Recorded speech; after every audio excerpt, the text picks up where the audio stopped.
Now, of course, we're not going to make any claims on preventing or curing diseases to a supplement here, but anecdotally, from practitioners utilizing STEMREGEN, have you seen that there are certain conditions that do respond better to this? Are there like neurological versus infectious, or is it sort of just improvement overall that you've seen on an even basis?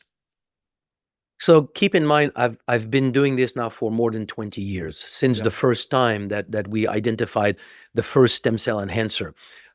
We have the first product was on the marketplace. We sold for probably about $400 million of that product. I got lots of stories. So over the years, if I look back, I obviously identified the kind of conditions that seem to respond well. And they are not the one that I would have picked up front at the beginning, because they are oftentimes conditions, strangely, and we'll come back to that right after as to why, but conditions that, yeah, if medicine cannot do anything for this, how would I think that, releasing your own stem cells will suddenly have an effect? But over the years, we've seen these conditions, and it's on the basis of these observations that we are doing now this study on congestive heart failure. We have just started a study on Parkinson. We are starting a study on colitis. We did a study that we had to stop, but we're going to restart a study on diabetes. We're planning to have a study on spinal cord lesion, and this will be done in concert or in parallel with animal trials where we can document the mechanism of action. We've already done one of those on muscle injury, and it is very, very clear. The repair of the muscle after muscle damage is done by the stem cells released from the bone marrow. They go to the muscle and they repair the muscle. So these are the studies that we're doing right now that reflect what we have seen over the years.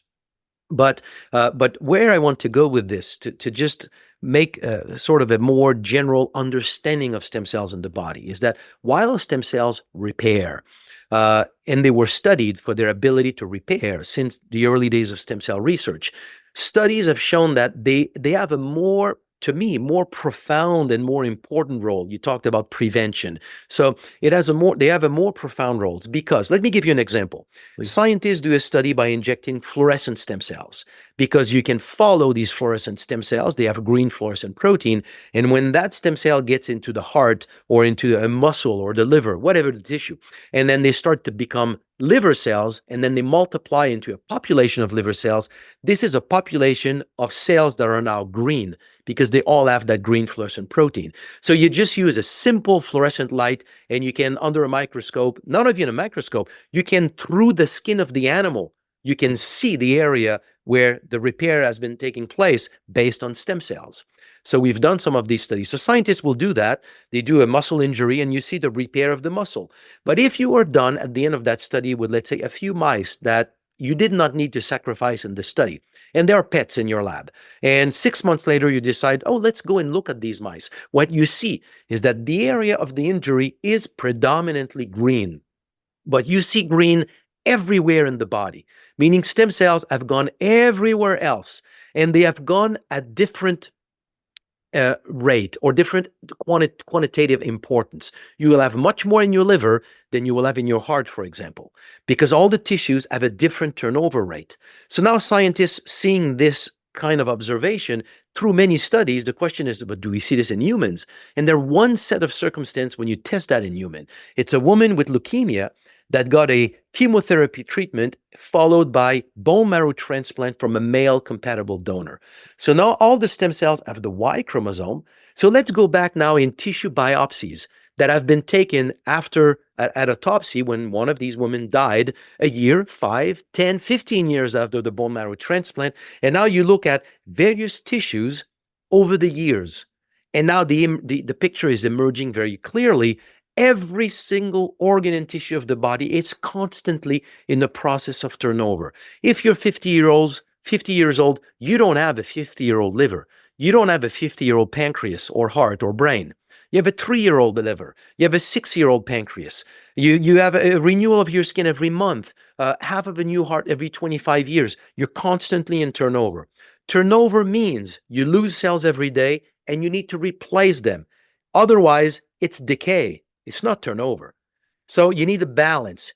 Your rate of repair must be the same as your rate of degeneration or losing cells. If you don't, then you start to slowly engage in a process of degeneration.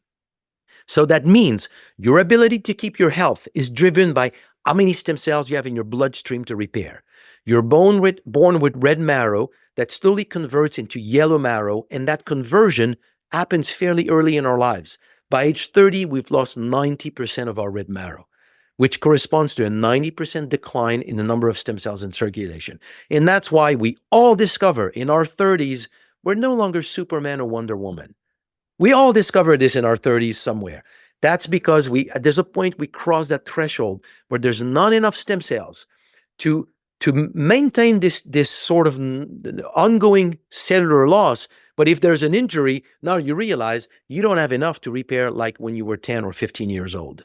So, but the thing to understand here is that if you don't have enough stem cells to offset cellular loss, that means from that day on, you are slowly accumulating a deficit that will culminate in 5, 10, 15, 20 years down the road with a so-called age-related disease.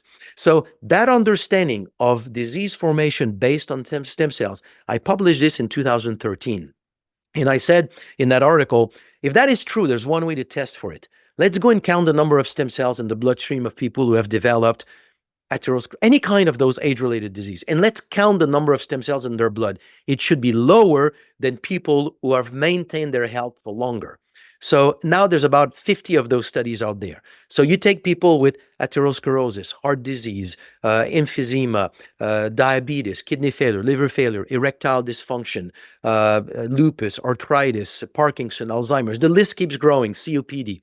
All these patients have on average 50% or less of the number of stem cells that you find in a healthy person of the same age. So basically, the conclusion of all that work is very simple. It means your stem cells are your repair and renewal or maintenance system. It declines over time. At past age 30, 40, it becomes the core of your aging. You don't have enough stem cells to maintain your body. So anything you can do to support stem cell function, I won't say will prevent disease. I'm going to say will help you to maintain the health that you have today and keep it for the decades to come.